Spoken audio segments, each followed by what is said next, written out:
BHEL spot day high पर आके trade करता हुआ 73।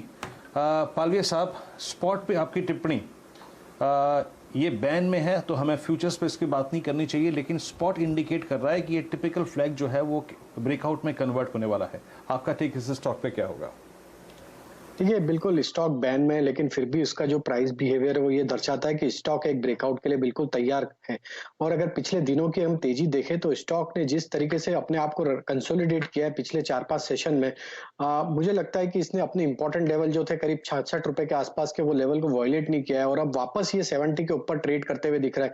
हमें लगता है कि 75 का लेवल काफी इंपॉर्टेंट है। जैसे ये लेवल क्रॉस होगा तो 82 तक के टारगेट इसमें आते हुए दिखेंगे। तो जिनकी पोजीशन है होल्ड रखें, कैश सेगमेंट में भी यहाँ पे बाय करें।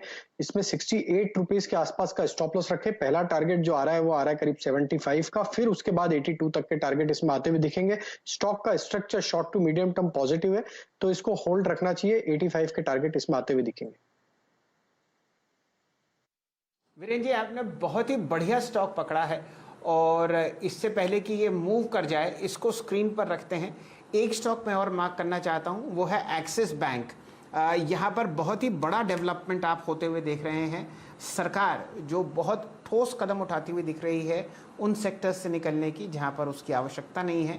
आज एक्सिस बैंक में लगभग 1.2% अपना स्टेक बेचती हुई आपको दिख रही है। पहला दिन है बड़े निवेशकों के लिए, कल बारी आएगी रिटेलर्स की, लेकिन दिन का लो 708 और 726 का उच्चतम लेवल आपने इसको इंट्राडे लगाते हुए देखा, 720 का, माफ कीजिए।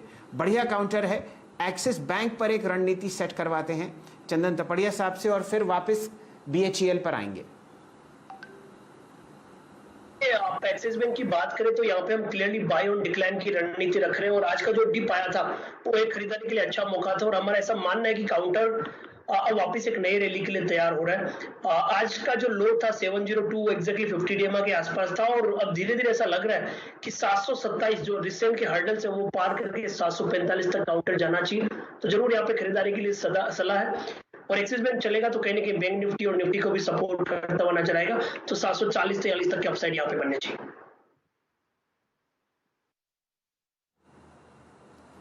चलिए, ये रणनीति आती हुई दिख रही है एक्सिस बैंक पर। और कहां आपको बढ़िया मूवमेंट आता हुआ दिख रहा है? फिलहाल स्क्रीन पर हम लोग सुबह से ट्रैक कर रहे हैं एक काउंटर, वो है सन फार्मा। रचना जी ने आपको लॉन्ग कॉल दी। यहां पर अब आपको दिन का उच्चतम लेवल सन फार्मा का आता हुआ दिख रहा है, लगभग 704 रुपये कैश में और 707 रुपये फ्यूचर्स में। पालवे साहब, आपने सन फार्मा पर हमेशा अपनी राय व्यक्त की है बढ़िया तरीके से लॉन्ग साइड पर। बताइए पोजिशनली सन फार्मा कैसा लगता है? बिल्कुल शैल जी, काफी अच्छा लगता है स्टॉक। और स्टॉक में देखें तो पिछले कुछ दिनों से जरूर एक कंसोलिडेशन का मूव देखने को मिला। स्टॉक हायर साइड से एक करेक्शन जरूर दिखाया, बट स्टॉक का सेटअप देखें, जो 680 का इसका जो एक ब्रेकआउट लेवल था उसको होल्ड किया हुआ स्टॉक और वहीं से बार बार स्टॉक में एक पुल बैक देखने को मिल रहा है। तो हमें लगता है कि बिल्कुल इसको थोड़ा सा पोजिशनली होल्ड रखें तो स्टॉक में काफी अच्छा बड़ा अपमूव यहाँ से बनते हुए दिख सकता है। पोजिशनल टारगेट जो हमारे हैं वो करीब है 760 तक के। ट्रेडिंग के हिसाब से अभी जो हमें लगता है जिस तरीके से आज रिवर्सल बना है उसके हिसाब से टारगेट आना चाहिए 724 के आसपास का और करंट लेवल से स्टॉप लॉस रखेंगे हम 696 के आसपास का। ओके, अब एक स्टॉक और लेके आइए, याद रखिएगा सेक्टोरियल मूव काफी अच्छे खासे हैं। With in the sector stocks काफी अच्छी तरीके से मूव भी कर रहे हैं। Let's bring L&T finance. एक स्टॉक मैं इसको पिछले 20 मिनटों से मॉनिटर कर रहा हूं और मैं वेट कर रहा था कि कब ये एक लेवल निकालेगा या फिर लेवल की तरफ जाएगा, और वो है करीब 90 रुपये 50 पैसे के ऊपर इसके ट्रेवल करने की मई फ्यूचर्स की टेंडेंसी। अभी ये 100 डे एक्सपोनेंशियल मूविंग एवरेज के ऊपर ट्रेड कर रहा है। आज इसने, अगर आप देखें, 10 डेमा पे अपनी जर्नी की स्टार्ट की थी, 20 डेमा को पार किया, 100 डेमा को पार किया, उसके बाद जाकर चेस करने की कोशिश कर रहा है 92, 92.50, that is falling 50 day exponential moving average for L&T finance. Chandan, आपका टेक में जानना चाहूँगा, इसकी 92.50 की कॉल लेके आइए प्लीज़। याद रखिएगा इसमें 2.5 रुपये की स्ट्राइक होती हैं और 2 की नहीं, 2.5 की स्ट्राइक होती हैं। 92.50 की कॉल ऑप्शन का प्रीमियम रखिएगा।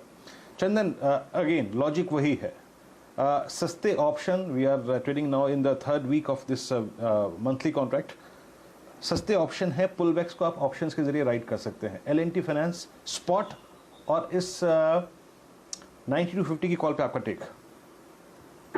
जी वीरो, देखो L&T फाइनेंस चलना है तो यहीं से चलेगा, क्योंकि 11 वीक का जो लोअर टॉप लोअर बॉटम बन रहा था वीकली स्केल पे, वो अब बेस बना के निगेट हो रहा है।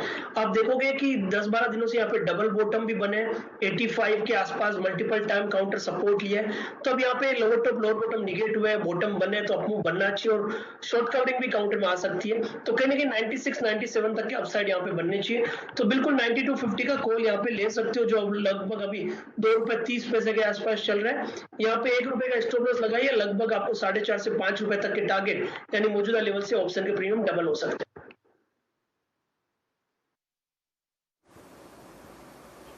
ओके, 90 to 50 कॉल जो है वो अब 230 पे ट्रेड करते हुए ये अपने कर्व से बाहर निकलता हुआ। शैल जी, आप BHL पे कुछ टिप्पणी कर रहे थे। 73.40 फ्यूचर्स स्पॉट भी डे आई पर, वहां से जहां से हमने अगर आप देखिए बात की थी, करीब करीब 50 पैसे खिसक चुका है।